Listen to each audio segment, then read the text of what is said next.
यं ब्रह्मा वरुणेन्द्ररुद्रमरुतः स्तुवन्ति दिव्यैस्तवैः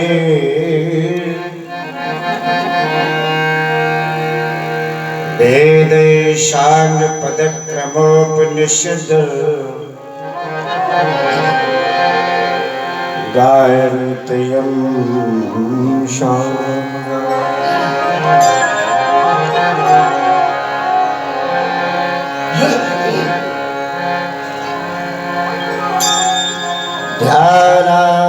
ध्यानावस्थितगतिर्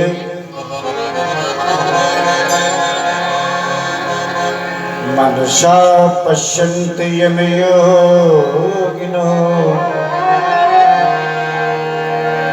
यशान्तं न विदुः सुरासुरगणाः पूर्वाय तस्मै नमः।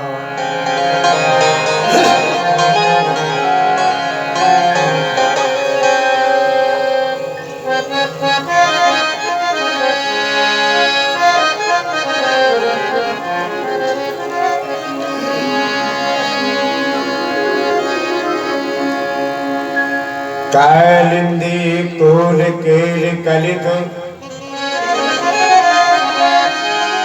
कुमुदनी काम का काट का ये क्रांता सुकर्षि कुल कलना कालिया कालिलोका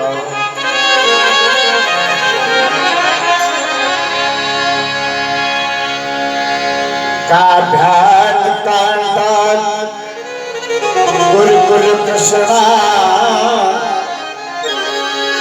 कालकंठी कृतांगा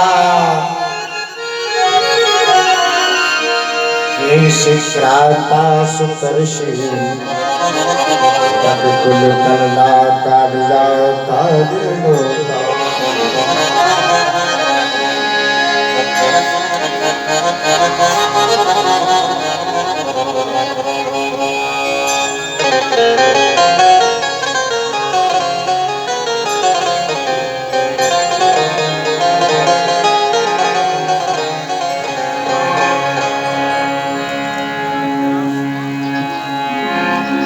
जो चेतन का जड़ करेगी जड़ ही करेगी चेतन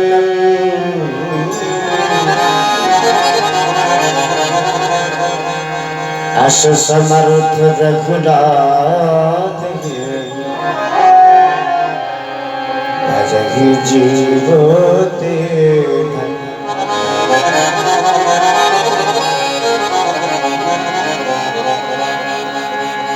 भक्त जहाँ मेरे पग धरे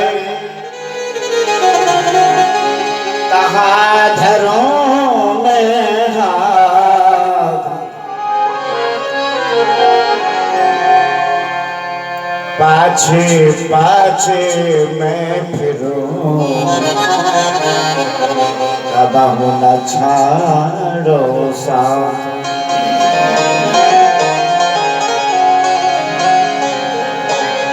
जहाँ न आदर भक्त को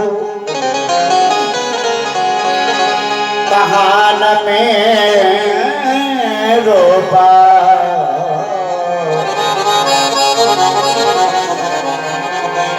भक्तों में रम रहे जो फूलों में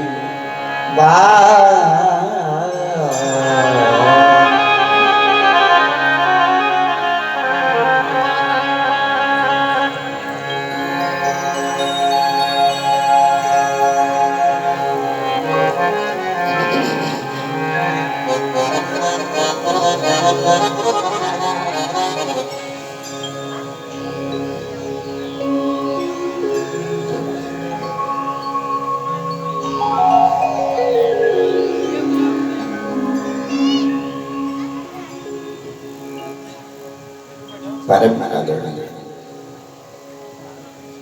भगवत स्वरूप परमात्मा की जब अतिशय कृपा होती है तभी अलग दुर्लभ सत्संग प्राप्त होता है। जब द्रविड़ दीन दयालु राम सुसाध संगत पाई, जब दयालु राम जी की दया होती है तभी अलग दुर्लभ सत्संग प्राप्त होता है।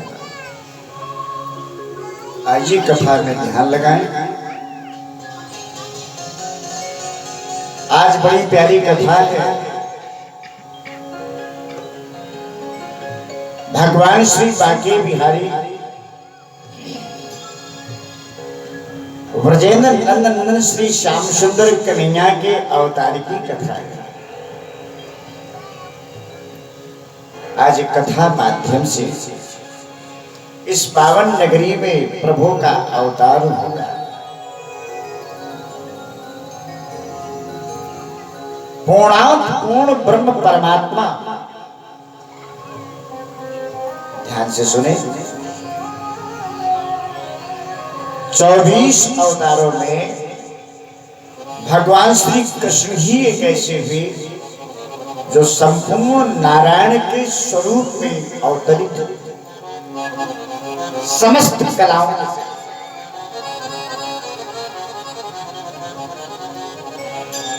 और भी जितने देव हैं वो कोई 4 अंशों में, कोई 8 अंशों में, कोई 16 अंशों में,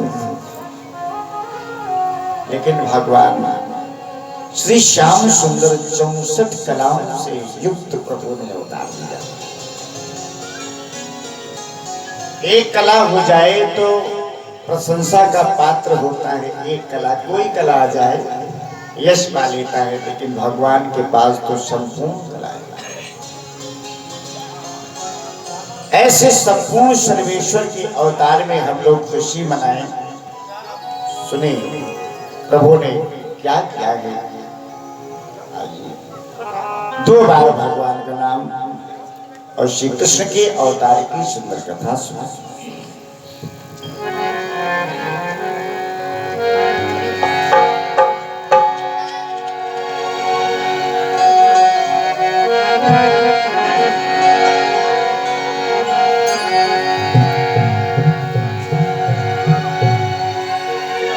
सभी लोग बोले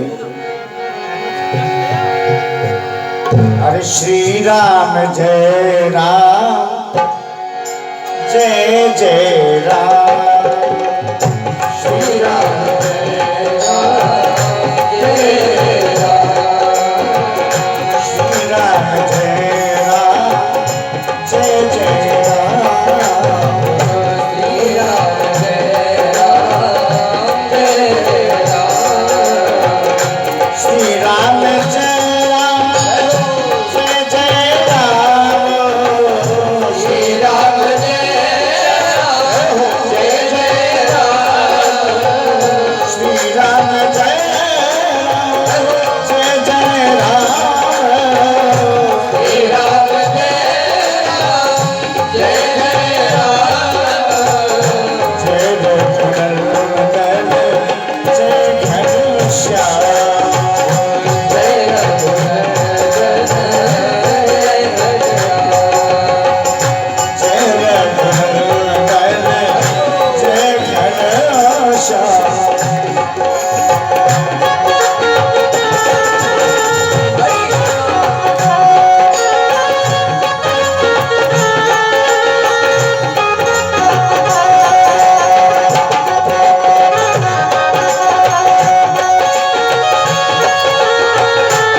श्री राम जय राम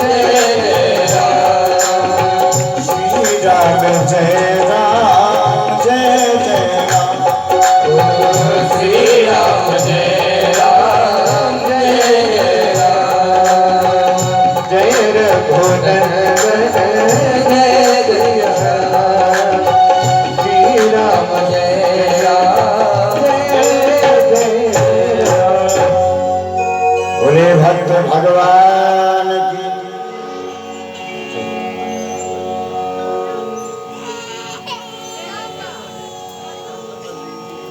हाँ, अब परीक्षित के पास जो है शांति की पूर्ण व्यवस्था है। अब तुम्हारा मन कथा में खूब लगेगा। परीक्षित नौकरी लगी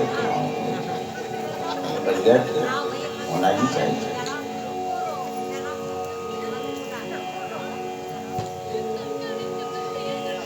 ये अवसर तो कभी कभी आता है।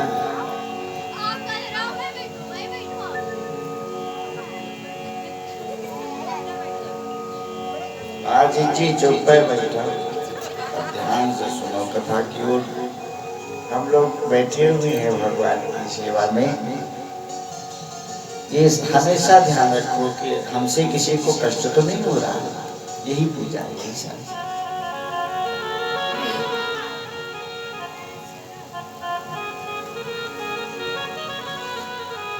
क्या बात है।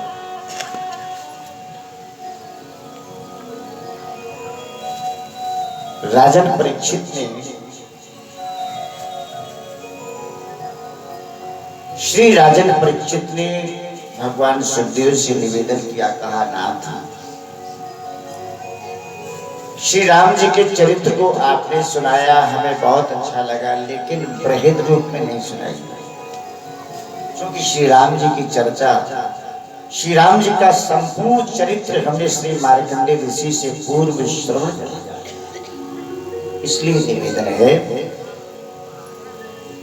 कि श्री कृष्ण के चरित्र को विस्तार पूर्वक सुनाइए। कथितो वंश विस्तारो, कथितो वंश विस्तारो भवता सोम सूर्यो राज्ञा चौभे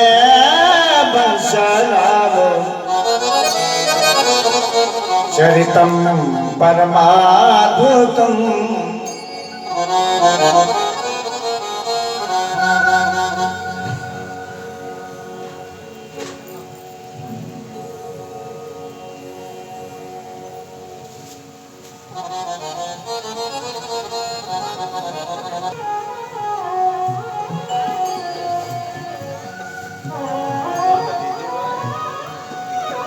अच्छा, हमारे महाराज जी ने सुंदर वस्त्र भेंट किया है। दक्षिणा भेंट करिए। बहुत बहुत सुभाषी शरण मंगल हो।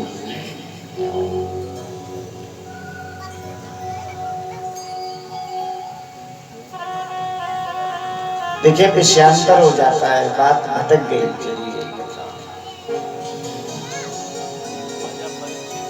परीक्षित तो नहीं बता, कथा कहाँ चल रही है जी?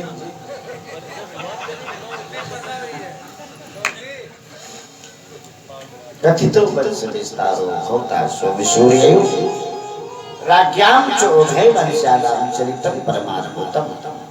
ऐसे अद्भुत वंश का वर्णन श्याम सुंदर का जन्म प्रसंग संपूर्ण चरित्र में चंद्र वंश का वर्णन विस्तार पूर्वक करें, यही आपके चरणों में प्रार्थना है।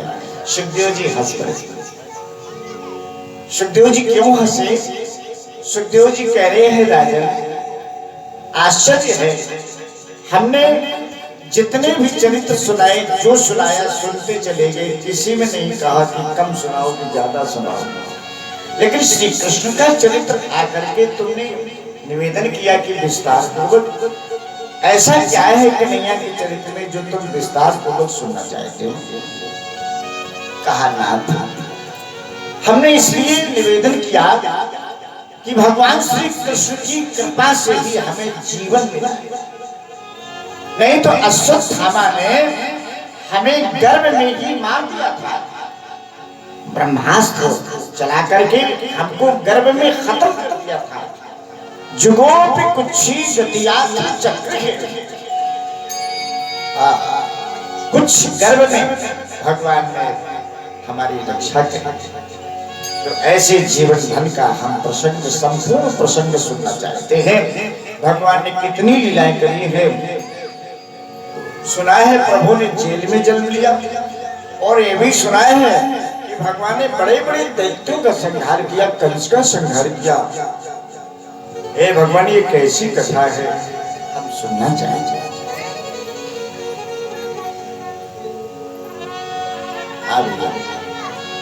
तो सुनिए श्री कृष्ण का पावन चरित्र। आइए भगवान कन्हैया का चरित्र आरंभ हो। तो भगवान श्री कृष्ण का एक संकीर्तन हो जाए, सभी लोग बोले, ताकि वाणी पवित्र हो।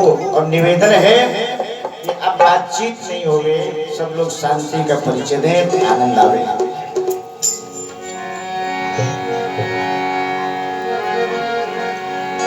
हरे श्री कृष्ण गोविंद हरे मुरारी,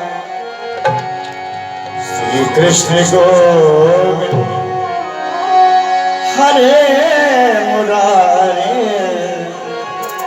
हरे हे नाथ नारायण वासुदेव, कृष्ण गोविंद हरे मुरारी, हे नाथ नारायण वासुदेव, हे नाथ नारायण वासुदेव, हे नाथ नारायण वासुदेव, श्री कृष्ण गोविंद हरे मुरारी, हे नाथ नारायण वासुदेव, कृष्ण गोविंद हरे मुरारी, हे नाथ नारायण वासुदेव। राधे कृष्ण कृष्ण कृष्ण राधे कृष्ण कृष्ण कृष्ण, राधे कृष्ण कृष्ण कृष्ण राधे कृष्ण कृष्ण कृष्ण, राधे कृष्ण कृष्ण कृष्ण राधे कृष्ण कृष्ण कृष्ण, राधे कृष्ण कृष्ण कृष्ण राधे कृष्ण कृष्ण कृष्ण, कृष्ण गोविंद हरे मुरारी, हे नाथ नारायण वासुदेव, हे कृष्ण गोविंद हरे मुरारी, हे नाथ नारायण वासुदेव, हे नाथ नारायण वासुदेव, हे नाथ नारायण वासुदेव। हाँ प्यारे, मथुरा नगरी में राजा उग्रसेन राज्य करते हैं। इनके बेटे का नाम है कंस। कंस बड़ा ही क्रूर स्वभाव का।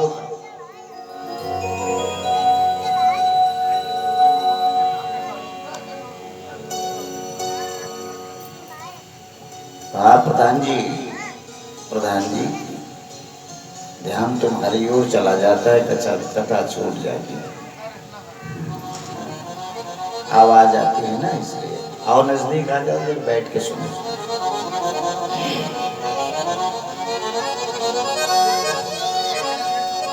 इधर आ जाओ।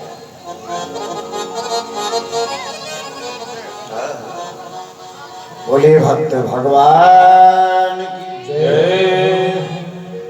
मथुरा नगरी में महाराज उग्रसेन जी राज्य करते हैं। इनके बेटे का नाम है कंस। कंस बड़ा ही क्रूर स्वभाव का था। श्रोताओ, स्वभाव भगवान का दिया हुआ है, जैसा जिसका स्वभाव होता है उसका वैसा स्वभाव बना रहता है। क्रूर स्वभाव, देखो स्वभाव जो है ये ईश्वरीय देन है। किसी का दयालु स्वभाव होता है, किसी का क्रूर स्वभाव होता है ना। और स्वभाव कभी बदलता नहीं है। जैसा भगवान ने दे दिया। तो कंस बड़ा ही क्रूर स्वभाव का था। श्रोताओं, ये जब बहुत छोटा था, ये जब घुटुमू चलने लगा तो इसे हत्या से प्रेम। आंगन में खेले तो कोई चींटा दिखाई पड़े तो दौड़ के जाए और पूंछ दे। और चींटा जब मर जाए तो अपना तारी बजावे के मर गए। लोगों ने देखा, समझ गए कि इसका जो है भविष्य बहुत बढ़िया है, इसे हत्या से आगे और बड़ा हुआ।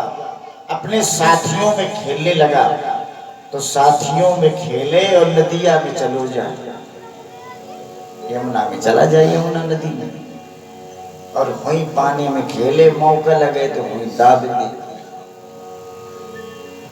और तब तक दाबे रहे जब तक पैरान ना निकल जाए। और जो उतरा के चल दे सो मगन हो जाए कि जा रहा।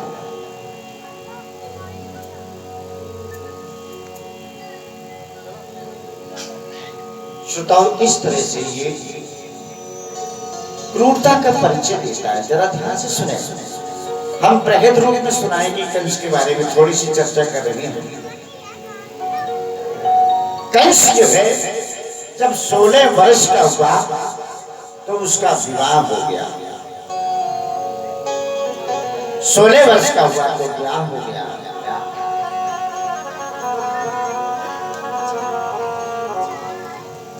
और उसका विवाह जानते कैसे हुआ?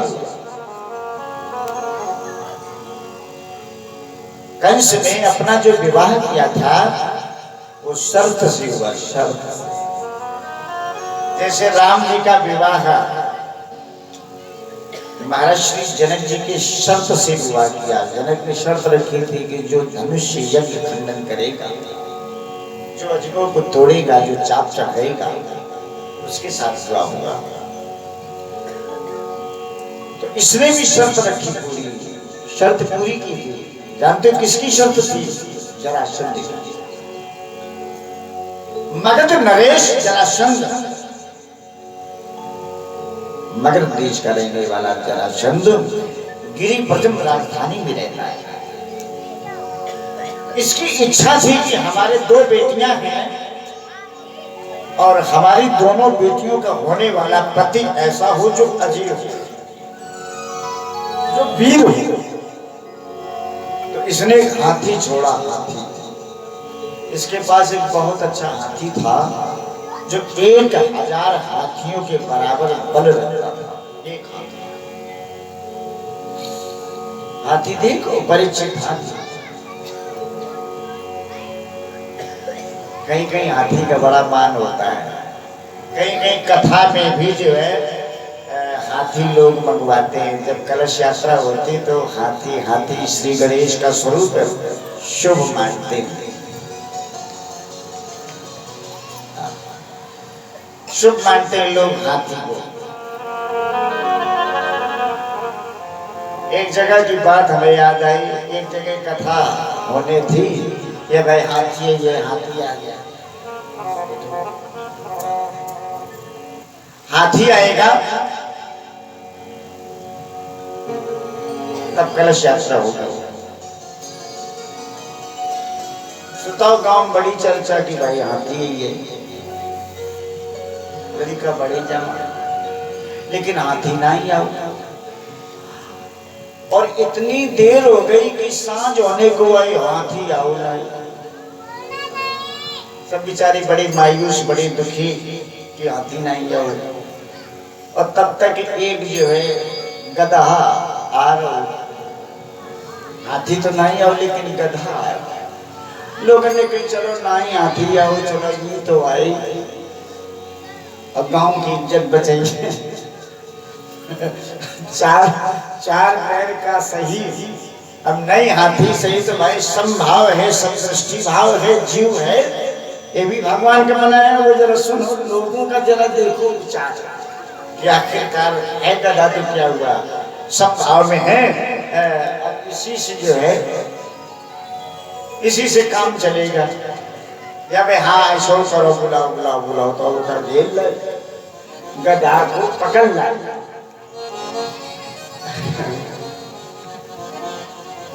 एक और बात सुनिए, एक और ध्यान देना, यहाँ भागवत महापुराण इतना महान ग्रंथ है कि जिस पर कृपा कर दे उसका कल्याण हो जाता है। इसका तिलक किया गया, इसके माला डाली गई, और भागवत पोथी की पीठी में, भागवत पोथी पीठी में। अब अभी आगे आगे चलो, घंटा बजे और शंख बजे। कलश यात्रा में गांव में भ्रमण किया जाता है, तो अब ये गांव में घूमन लगू, आगे आगे गधा, अब पीछे से गांव के लोग, घंटा शंख घड़ियाल बजे। अब जोने दुआरे निकले सब लोग उसकी, भाई ये भाई कलश यात्रा भागवत निकल रही है, सब लोग सेवा, सब लोग आरती करो। अब गांव घर के लोग झूठ बने उठी आरती, अब कुछ लोग मिठाई खवाने रहा निकल। ये गधा बड़ा प्रसन्न हुआ, विचार करता है कि एक बात है, आज का दिन बहुत अच्छा है, सारे ग्रह दशा अनुकूल हैं, हमारी कबहू में इसी पूजा नहीं भाई देखा, देखो आज सब हमारी सेवा कर रहे हैं और यही हमें सम्मानित है। लेकिन आज आरती हुई रही है और सब कपेड़ा खवावे, कोई गुड़ खवावे बड़े प्रेम से, और पोथी के पांच में अब माता के सुताओ गांव भर में घूमो। जा रहा था, रास्ते में गाय दिखाई पड़ी, एक गाय खड़ी अपना गाय, तो जिस समय गाय दिखाई पड़ी तो आज कह रहा है गाय से कि देखो हमें, आज हमारा भी समय है, कभी तुम्हारी पूजा होती थी, आज ये गांव हमारी पूजा कर रहा है, हमें देख रही हो, हमारा ठाठ देखो, माला परो, आटो।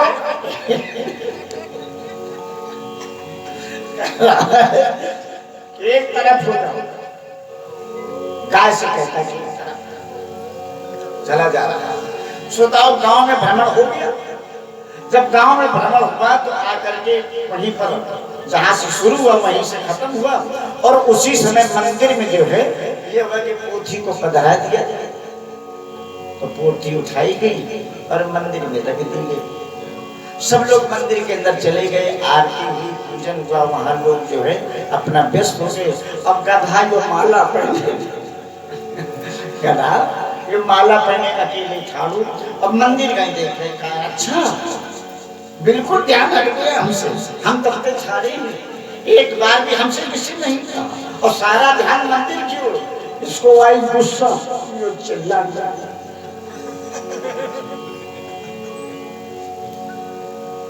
गधा जब रेंगता है तो उसका स्वर सुना, आवाज गुस्सा बोलो बड़ी जोरदार आड़ो, ये भैया काहे चिल्ला, अब इसका क्या काम, जो फिर चिल्ला लो तो उठाओ डंडा, चार पीछी डरपो सोई खाते। तो भाव कहने का ये है कि भागवत जब तक रही पीठ पर तब तक आदर होता रहा, तब तक सम्मान होता रहा, गांव में लोगों ने इसके पैर भी छुए। लेकिन भागवत पुराण जिस समय हटा अंजाम सामने, तो देखिए हाथी, आज ये मूल प्रसंग, हाथी तो हाथी है, आदरणीय है, श्री गणेश जी का स्वरूप है। तो श्रोताओं, महाराज जरासंध ने कहा कि हमारा हाथी 1000 हाथी के बराबर पलटता है, जो भी इस हाथी को उठा के मेरे राज्य में फेंक देगा उसके साथ हम अपनी दोनों बेटियों का विवाह करेंगे। ये हाथी घूमने लगा, ये हाथी घूमने लगा, श्रोताओं भ्रमण करता है। पीठ में शर्त लिखी थी कि जो इस हाथी को उठा के मेरे राज्य में फेंकेगा उसे, उसके साथ हमारी दोनों बेटियों का विवाह होगा। ये हाथी टहलता हुआ आया, बोले गोविंद भगवान की जय। ये हाथी टहलता हुआ दूर देशों में गया, लेकिन किसी राजा की हिम्मत नहीं पड़ी कि कोई इस हाथी को छू लेता। उठा के फेंकना तो दूर रहा, किसी ने छुआ नहीं। ध्यान देना, ये हाथी टहलता हुआ मथुरा में पहुंचा। उस समय कंस खेल रहा था, कंस खेल रहा था, कंस खेल रहा था। इसने शर्त को पढ़ा और पढ़ करके विचार किया कि हाथी का मतलब विशेष है, 1000 हाथियों का बल लगता है। जरासंध का कहना है कि जो इसको उठा के फेंक देगा वो मेरी दृष्टि में सर्वोपरि बलवान होगा और हम अपनी बेटियों का विवाह करेंगे। बोले विवाह की तो मेरे मन में कोई बात नहीं है, लेकिन अब इस हाथी को आजमाएंगे। तो खेल बंद कर दिया। ये गया और हाथी का सूंड पकड़ लिया और एक चक्कर लगाया। इतनी तेज फेंका, इतनी तेज फेंका कि हाथी गिरिव्रजम राजधानी में गिरा गया। मथुरा से मगध देश गिरा। जरासंध प्रसन्न हो गया और उसने दोनों बेटियों का विवाह कर दिया। बोले भक्त भगवान जय हो। अब जरा ध्यान देना, विवाह तो हो गया। एक दिन कंस विचार करता है कि अब गद्दी पर हमारे पिताजी शोभा नहीं देंगे। देखो ऐसे भी बेटे होते हैं, ऐसे भी लड़के होते हैं। अब राजा हमें होना चाहिए, अब राजा हमें होना चाहिए। तो श्रोताओं, इसने एक दिन अपने पिता को गद्दी से हटा दिया। हटा नहीं दिया, धक्का देके गिरा दिया और हथकड़ियां भेड़ियां डाल। हाँ हाँ, जय जय श्री राम। आइए महाराज जी, आइए, स्वागत है। आ जाओ, यहाँ आ जाओ।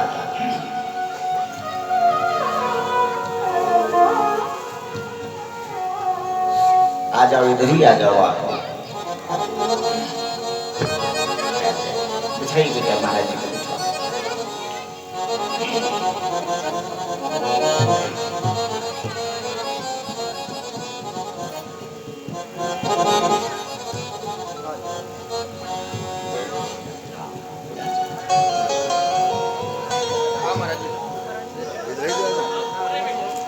आ जाओ, आओ महाराज जी, आ जाइए। सब लोग, तीनों लोग आ जाओ, आ जाओ। स्वागत है आपका।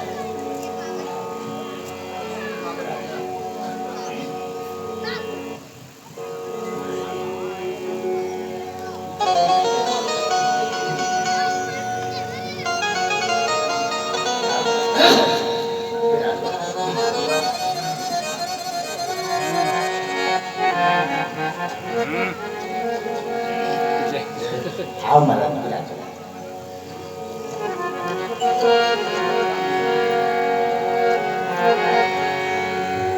ये हमारा परम सौभाग्य है कि श्री बालाजी धाम से हमारे संत भगवान पधारे। ये हमारे परम प्रिय है, हमारे आदरणीय है। आपने दर्शन दिया, बहुत बहुत धन्यवाद।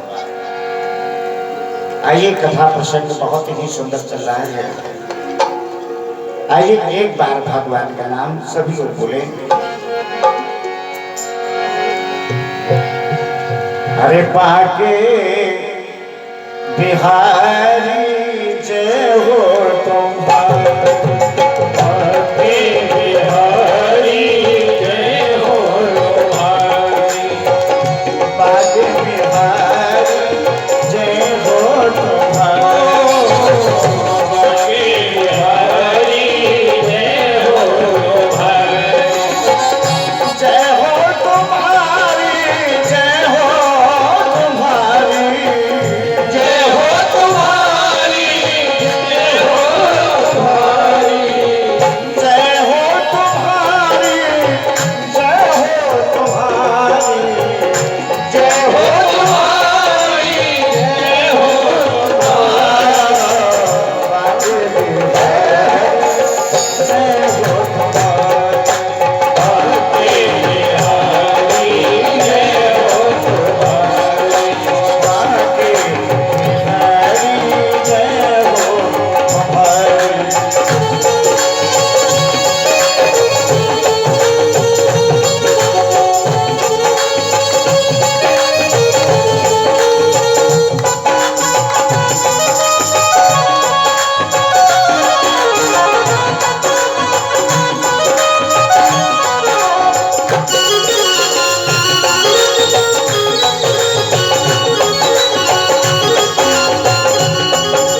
भगवान की जय। कथा या पूर्व प्रसंग, कथा अपने पूर्व प्रसंग से सुनी।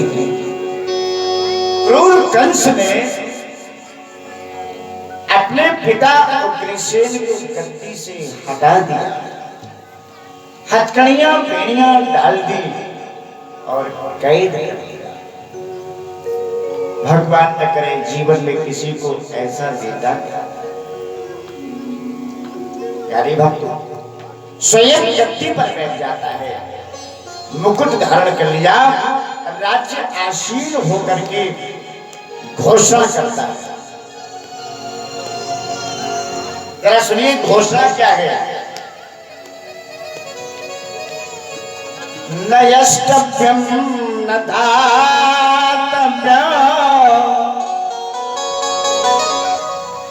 न होतव्यं दुजागुचित। मेरे राज्य में कोई यज्ञ नहीं कर सकता, न कोई दान दे सकता है। राम नाम लेने वाले को सजाए मौत। अपने पिता को कैद कर दिया। जिस समय उग्रसेन ने ऐसा सुना कि तुम्हारे बेटे ने ऐसा आदेश कर दिया है, अब तो धर्म पर आक्रमण हो रहा है, महाराज उग्रसेन क्लांत हो गए, दुखी हो गए। विचार करते हैं भगवान ऐसा आपने बेटा दिया ही क्यों जो धर्म पर आक्रमण कर रहा है, धर्म का नाश करता है। हे भगवान ऐसा बेटा कभी किसी को ना मिले। इस तरह से महाराज जी का मन दुखी हो।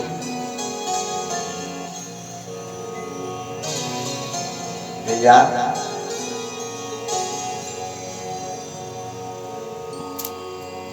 पुत्र तीन प्रकार के होते हैं।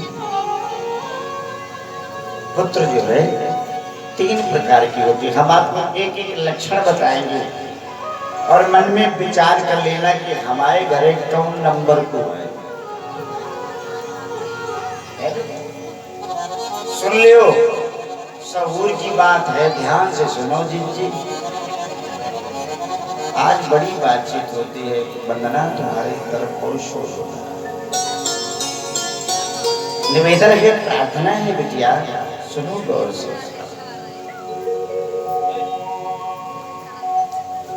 हाँ बिहारी जी बैठो, पहले कथा तो अरे वाह इतनी निष्ठा से चल रहा।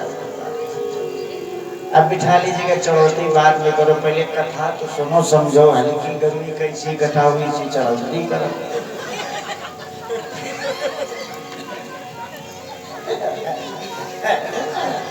तो कथा विक्षेप होता है, कथा में विघ्न पड़ता है। प्रार्थना है, सुनो कथा। पुत्र तीन प्रकार के होते हैं, जरा सुनिएगा। ये भागवत में वेद व्यास ने लिखा है। उत्तमं चिंतित कुर्यात्। उत्तम पुत्र वह है जो पिता के मन की बात जान जाए और काम को कर दे। ये उत्तम पुत्र के लक्षण है। भला धन्य गुरुवा में यही नंबर के हैं।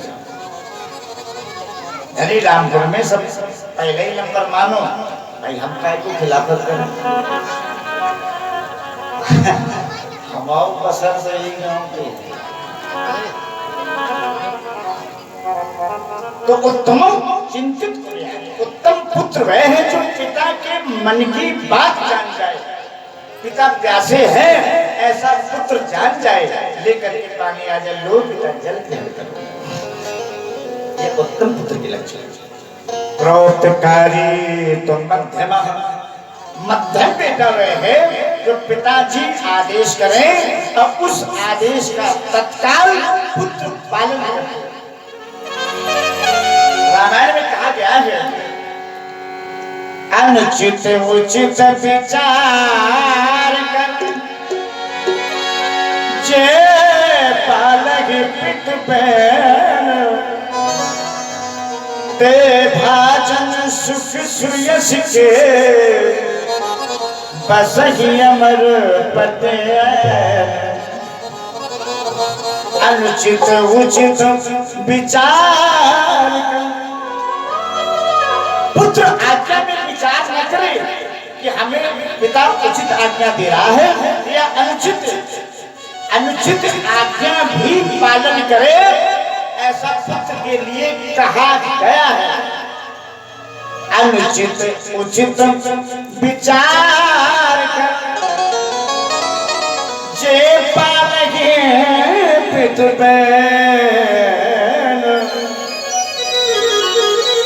ते भाजन सुख सुयसी के बस ही अमर पतिये। वही सुख का भागीदार है, यश भी उसी को मिलता है जो अपने पिता की आज्ञा का आदर करता है।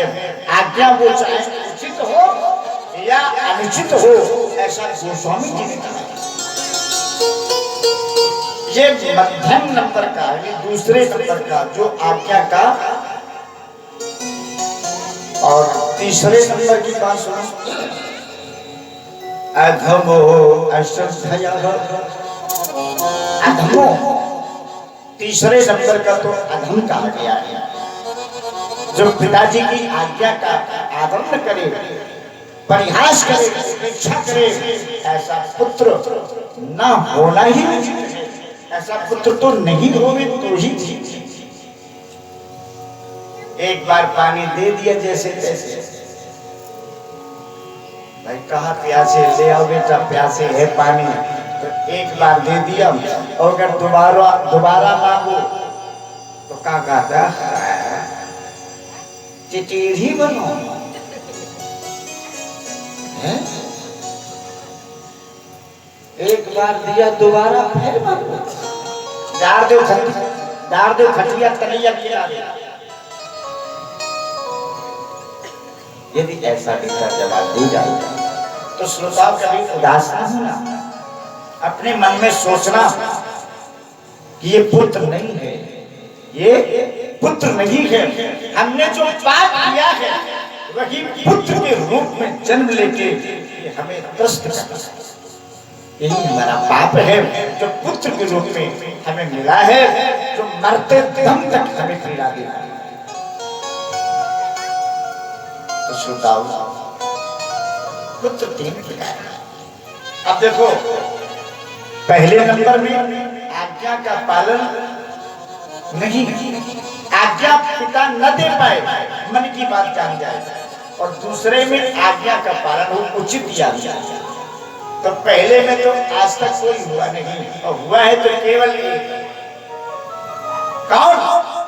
भगवान राम। भगवान राम ही ऐसे हुए हैं जो महाराज से दशरथ ने ये नहीं कहा कि तुम्हें हम 14 वर्ष का वनवास देते हैं। ये तो कैकेयी के द्वारा पता चला कि इनकी हालत इसलिए है, वो नहीं चाहते थे कि तुम जंगलों में जाओ, इनकी दशा ऐसी है और ये बनी रहेगी जब तक तुम यहाँ रहोगे। अभिप्राय जान करके राम जी ने साहस जंगलों में जाने का मन बनाया। और दूसरे नंबर में हुए हैं महाराज परशुराम। देखो, परशुराम जी का बड़ा आदर है, लेकिन पहले में नहीं आ पाए। अनुचित आज्ञा का पालन किया गया। अनुचित कैसे? ये देखो, भागवत में इसका प्रसंग आया है। एक बार महाराज श्री संदग्ध जी यज्ञ हवन कर रही थी और इनकी पत्नी गंगा के पास पहुंची स्नान करने के लिए, जल लेने के लिए। और वहां पर पहले से ही गंधर्व लोग हैं, वो अपनी अपनी पत्नियों के साथ में स्नान कर रहे हैं, खेल रहे हैं। तो परशुराम की माताजी जब पहुंची तो इनको देखा, आपस में बड़े खुश थे। तो विचार करती है, एक इनका जीवन है, अपने अपने पतियों के साथ कितनी खुश हैं, और एक हमारा जीवन है, हमारे स्वामी सदा पूजा ही करते हैं, कभी हमसे बात नहीं करी। ऐसा सोच करके इनके मन में क्षोभ हुआ। श्रोताओं, जल लेकर के आती हूँ, ऋषि संदग्ध ने जान लिया कि मेरी पत्नी के मन में कलुषित भाव जग गया है, तो नाराज हो गए। कहा खड़ी हो जाओ, अब तुम्हारा मन अच्छा नहीं है, तुम्हारा भाव सुंदर नहीं है, तुम्हारे अंदर मेरे प्रति निष्ठा समाप्त हो गई, इसलिए तुम्हें जीवित रहने का कोई हक नहीं। अपने पुत्रों को बुलाया, उस समय परशुराम जी नहीं थे, परशुराम जी बाहर है। अपने अन्य पुत्रों को बुलाया, कहा जल्दी आओ। पुत्र आते बोले क्या क्या है? बोले अपनी माता का सर कलम कर दो। कहा पिताजी क्या कह रहे हो? कोई अपनी माँ को मार सकता है? ये आज्ञा हमसे नहीं हो पाएगी। अरे बोले तुम कैसे पुत्र हो?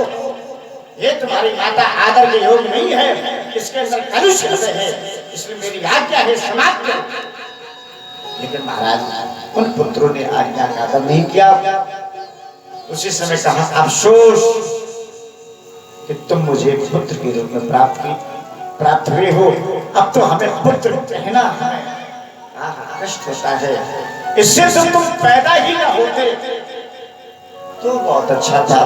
तब तक परशुराम नहीं आ गए। आज पिताजी डांट रहे हैं, उसी समय कहा क्या बात है पिताजी, क्या बात है? कहा परशुराम क्या सचमुच तुम हमारे पुत्र हो? कहा अवश्य पिताजी। कहा क्या तुम मेरी आज्ञा का आदर कर सकोगे? कहा अवश्य। कहा उचित या अनुचित? कहा जो भी हो। कहा तो बस तुम्हारे लिए एक ही आदेश है कि अपनी माता को और अपने भाइयों को समाप्त करो। परशुराम जी ने ये भी नहीं पूछा कि अपराध क्या है, उठाओ भरोसा, मैया का सर कलम कर दिया, भाइयों का सर कलम कर दिया। उसी से पिताजी के सामने खड़े हो कहा पिताजी और कोई आदेश है? ये जीवन तो तुम्हारा ही दिया हुआ है, ये शरीर आपका है, आपका ही हक है, आदेश करें। परशुराम ने जो भी ऐसा कहा, ऋषि जमदग्नि ने प्रसन्न हो गए। कहा आज मुझे मालूम पड़ा कि मैं किसी पुत्र का पिता हूं। कहा परशुराम मैं बहुत खुश हूं, क्या चाहते हो मांग लो। परशुराम ने कहा बस आपकी कृपा बनी रही, आपके चरणों में मेरा अनुराग बना रहे। बोले नहीं हम देना चाहते हैं, मांगो, मैं बहुत खुश हूँ। कहा यदि देना ही चाहते हो पिताजी तो मैं आपसे ये वर मांगता हूँ कि जिनको हमने मारा है ये जीवित हो जाए, और शर्त ये है इन्हें याद न रहे मैंने इन्हें मारा है। मेरे भाई जीवित हो जाए, मेरी माँ जीवित हो जाए, और शर्त है कि इन्हें याद न रहे। अब तो सोताओ उसी समय आशीर्वाद दिया तो माता भी जीवित हो गई और भाई भी जीवित हो गए। और ये कहा इसलिए कि अगर इन्हें याद रहेगा कि मैंने मारा है तो भाइयों के अंदर बैर भाव बना रहेगा, इन्हें याद नहीं रहेगा। तो अपने पिता की ऐसी आज्ञा का आदर किया है। इस संसार में ऐसे ऐसे महान पुत्र हुए हैं। तो देखिए गोस्वामी जी कह रहे हैं तभी तो यश मिलता है जो पिता की आज्ञा का आदर करते हैं। आज परशुराम जी का नाम आदर से लिया जा रहा है। अनुचित उचित विचार कर जे पाले पितृ बैन ते भाजन सुसुयस के बस ही अमर पति। कहीं परम धाम जाते हैं वही संसार में यश पाते हैं। बोले भक्त भगवान जय। हाँ भैया बड़ी प्यारी चर्चा है, बड़ी सुंदर बात है। आज कंस का साम्राज्य हो गया। ध्यान देना, अब राजा कौन है? कंस है। एक दिन राज मंत्रियों से परामर्श करता है, परामर्श जरा सुन लो का अब हम हाली राजा भाई अब कहा प्रचार न भाई कि मथुरा में राजा था, तो ऐसा कोई उपाय बताओ जैसे प्रचार। तो जैसे राजा हो तो इसे मंत्री मिल जाए। मंत्री वैसे घेर ले कि हम है तुम्हारे मौफिक। तो कहा महाराज प्रचार प्रचार आपका हो जाएगा। बोले कैसे? बोले तुम्हारे यहाँ एक बहन है, महाराज देवक की कन्या देवकी, वो चचेरी बहन है, और महाराज तुमसे चाहते ही बहुत, तुम सोच रहे कि उसका विवाह कर दो, और उस विवाह के अवसर में सबको बुलवाओ और सब आ जाएंगे और प्रचार हो जाएगा। जो जानते सो जानते, जो नहीं जानते सो जान जाएंगे। ये देखो प्रचार को माध्यम। अब जरा ध्यान दीजिएगा, कहा किसके साथ विवाह किया जाए? कहा महाराज वसुदेव के साथ तुम्हारी बहन का विवाह हो, अति उत्तम रहेगा। अब तो वसुदेव के साथ विवाह निश्चित हो। सुखदेव जी कहते हैं राजा परीक्षित, उस पावन विवाह में बड़े बड़े राजा दूर दूर देशों से पधारे, अपार भीड़ है। श्रोताओ, इसने बड़ी धूमधाम से विवाह किया। अपनी बहन देवकी के विवाह के अवसर में इसने बहुत दान दिया। एक और बात कहनी है, पहले चलता था दान और अब चलता है दहेज। दान और दहेज में अंतर है। दान से देने वाले को शांति मिलती है, लेने वाले का कल्याण होता है, क्योंकि वो श्रद्धा से दिया जाता है। दहेज, दहेज यानी एक बंधन, पिता को मजबूर किया जाता है कि तुम्हें इतना धन देना होगा, भले ही चाहे अपनी संपत्ति बेच के। तो जब पिता अपनी संपत्ति बेचता है तो रो देता है, ये तो हमारे बेटों का हक है, बेटे दुखी हो जाएंगे, गरीब हो जाएंगे, कहाँ जाएंगे। लेकिन बेटी को तो हम सुखी घर में भेजना चाहते हैं, तो अपनी जमीन जगह बेच करके संपन्न करने का प्रयास करता है। इस संसार में श्रोता हो, इसलिए तो कहा गया है कि पिता होना बड़ी भाग्य की बात है। इस संसार में पिता की कोई बराबरी नहीं कर सका, अपनी संतान के लिए क्या क्या नहीं करता है। प्यारे भक्तों, तो दहेज के कारण कन्या अभिशाप बन गई। दहेज के कारण कन्या अभिशाप बन गई। इसीलिए लोग कन्या के जन्म में खुश नहीं होते। लड़का का जन्म हो जाए, लड़के का जन्म हो जाए तो देखो कितनी खुशी मनाते हैं, और अगर बिटिया हो जाए तो कोई मुंह लटक जाए। बोले क्या बहु, अगर कुछ होना है ईश्वर की मर्जी है। कुछ नहीं, एक हाथी कौरा, ये भी नहीं कह सकते कि बिटिया, ये भी जुबान नहीं करता। दहेज के कारण कन्या अभिशाप बन गई। बताया गया है, विद्वानों ने कहा है कि दहेज के कारण दामाद को जो है 10वां ग्रह कहा गया। ये नवग्रह जो है, नवग्रह ये पूजा करने से शांत हो जाए, लेकिन दामाद एक ऐसा ग्रह है कि वही वो भक्त बनो बैठ चाहे जितना दे दो, लेकिन फिर भी क्या कहिए, कैसा रहा? अरे बोले क्या रहा, कितना मिला? बोले क्या दिया। ये नवग्रह समय समय पर इनकी पूजा करो तो ये खुश हो जाते हैं, लेकिन दामाद जो अलग चीज चाहिए। तो किसी ने लिखा है, दिनेश जी हंस रहे कि तुम एक बिरादरी की हो।